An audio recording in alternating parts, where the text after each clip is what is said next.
Now, Advocate Sesi Baloyi SC has questioned KwaZulu-Natal Acting Deputy Police Commissioner for Crime Detection, Major General Anthony Gopaul, about potentially misusing his police role to gather information about Vishnugopal Doeshnie Govender, a member of the uMkhonto weSizwe party, and passing it on to Minister of Police Senzo Mchunu, who has been placed on special leave. Gopaul has admitted to the Madlanga Commission that he requested Govender's profile from his colleague and gave that information to Mchunu, who was on a political campaign trail. If you look at page 10 of your annexures, you already on the 30th of March are speaking to the minister about the local branch having raised concern on a candidate.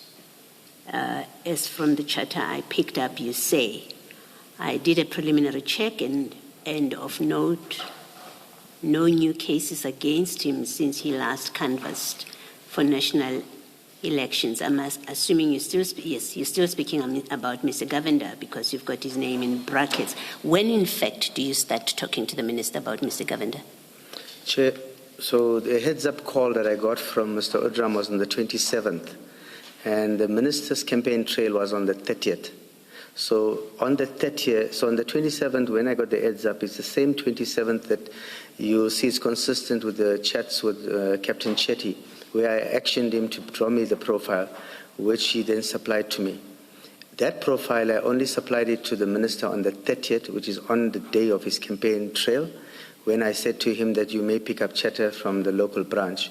And subsequently, I gave him the profile of the candidate to substantiate why I'm saying there's no new cases.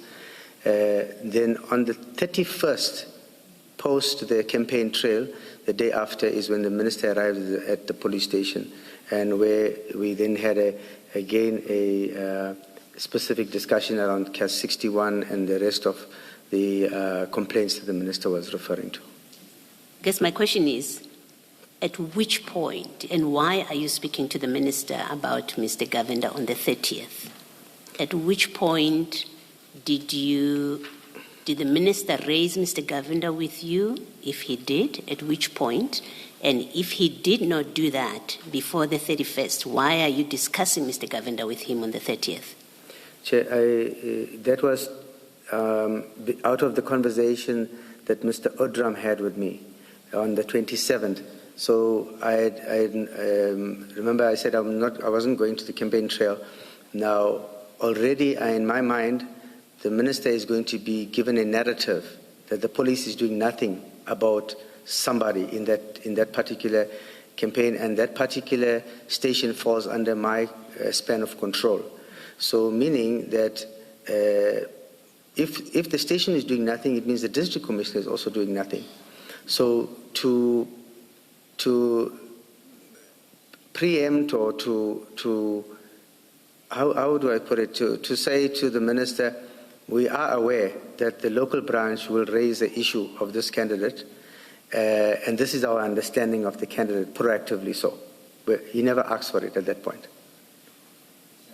If the minister said, were to come here and say to us, you started the Govender communication or discussion with him, he didn't initiate it, you initiated it, he would be correct then? He would be 100% correct. Yes. And for someone who has a concern about the role of this mixed role of the minister, you know that he's on the campaign trail. Yes. You've told us how uncomfortable it is for officers to have politicians meddling, but you know that it's an ANC business, and you initiate discussion not only just about a citizen but an opponent of his party. How does one reconcile your concern about the minister's, what appears to be inappropriate involvement or use of power by the minister, with the fact that you are in fact the one that initiates that discussion?